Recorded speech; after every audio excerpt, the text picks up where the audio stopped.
Wenn es etwas gäbe, das Ihren langfristigen Unternehmenserfolg gefährden würde, wer von Ihnen würde dann gerne wissen, was es ist? Sehr schön, dann sind Sie hier schon mal richtig.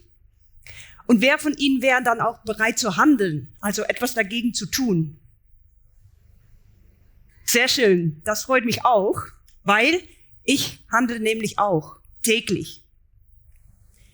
Ich bin nämlich internationale Expertin im Bereich Nachhaltigkeit und Cybersicherheit und setze mich jeden Tag, sowohl beruflich als auch privat, für einen gesünderen Planeten und eine sicherere digitale Welt ein.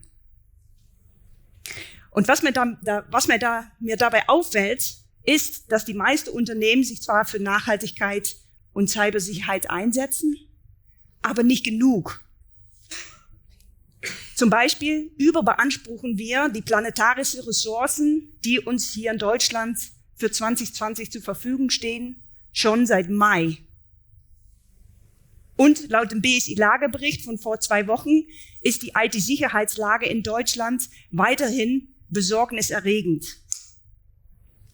Und das wundert mich, weil die Kosten, die entstehen können, wenn etwas schief läuft, viel höher sind als die Investitionen, die wir brauchen, um die Risiken erheblich zu reduzieren. Zum Beispiel ein Datenklau kostet deutsche Unternehmen durchschnittlich 5,3 Millionen $. Und obwohl es mich wundert, verstehe ich es gleichzeitig auch, denn ich war auch mal an dieser Stelle. Bis vor 10 Jahren. Vor 10 Jahren habe ich angefangen als Ethical Hacker, um Unternehmen zu unterstützen, ihre Webseiten sicherer zu machen. Und mit Nachhaltigkeit hatte ich damals noch nicht so viel zu tun. Bis dann aber 4 Jahre später mein damaliger Arbeitgeber uns als Mitarbeiterin gefragt hat, um Ideen einzureichen, über was sie tun konnten, um nachhaltiger zu werden. Und ich war begeistert, denn nur wenn wir handeln, können wir etwas bewegen.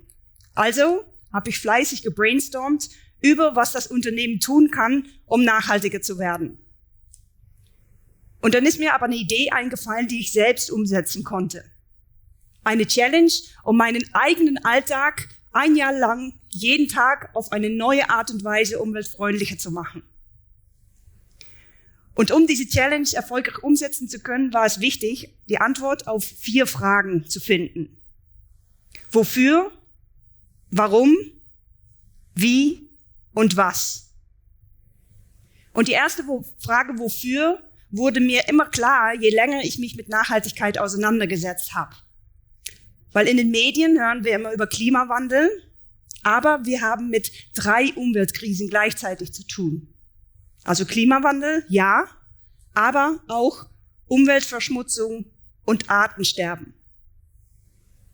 Und die Konsequenzen, die beschränken sich nicht nur auf einen höheren Meeresspiegel. Die Konsequenzen sind unglaublich vielfältig und weitreichend.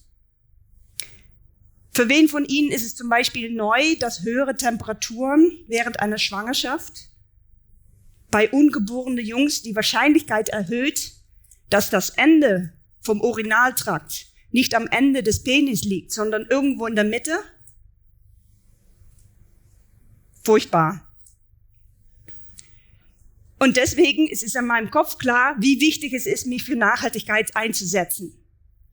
Und deswegen ist auch die Antwort auf die zweite Frage, warum, mir klar. Wenn ich nämlich früher oder später irgendwann im Sterbe liegen, dann möchte ich auf ein Leben zurückblicken, worin ich wirklich alles dafür getan habe, in meine Macht, um die Welt mindestens so schön zu hinterlassen, wie sie jetzt ist. Und das berührt mein Herzen. Und deswegen bin ich intrinsisch motiviert zu handeln. Und nicht nur, weil andere mir sagen, was ich tun muss. Und weil ich also im Kopf und im Herzen motiviert bin, ist die nächste Frage, wie? Wie möchte ich meinen Beitrag leisten?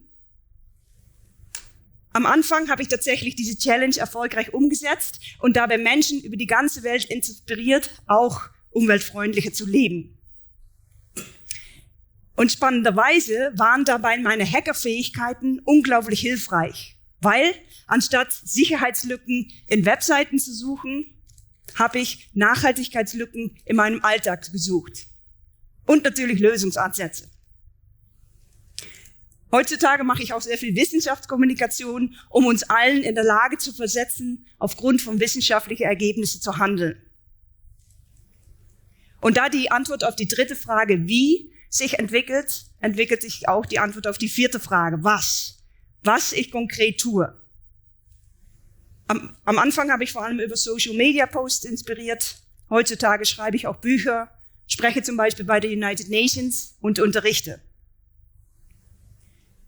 Und wenn Sie vorher Ihre Hand gehoben haben, als ich gefragt habe, ob Sie bereit sind zu handeln, dann bitte ich Sie, sich noch intensiver mit Nachhaltigkeit und Cybersecurity auseinanderzusetzen und sich dafür einzusetzen. Und ich hoffe, dass ich mit meinem Vortrag Ihnen schon bereits helfen konnte, um die Antwort auf die ersten beiden Fragen, wofür und warum zu finden, für Ihren Erfolg. Und wenn Sie nicht genau wissen, wie oder was Sie konkret tun können, dann holen Sie sich Hilfe. Denn es sind nun mal zwei sehr große und komplexe Fachbereiche. Denn nur so können Sie langfristig erfolgreich sein. Dankeschön.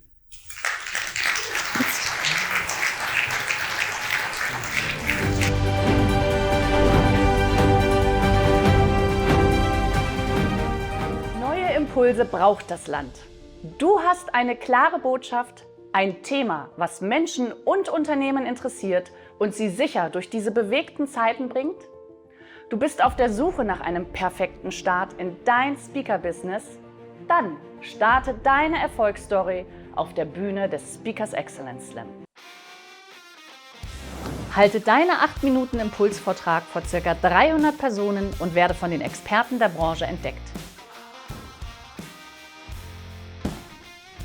Gewinne einen Award und mache dir über Nacht einen Namen. Präsentiere dein Thema vor einer hochkarätigen Jury und erhalte aktuelles Foto- und Videomaterial von deinem Impuls. Sei dabei und werde entdeckt. Ich freue mich auf dich.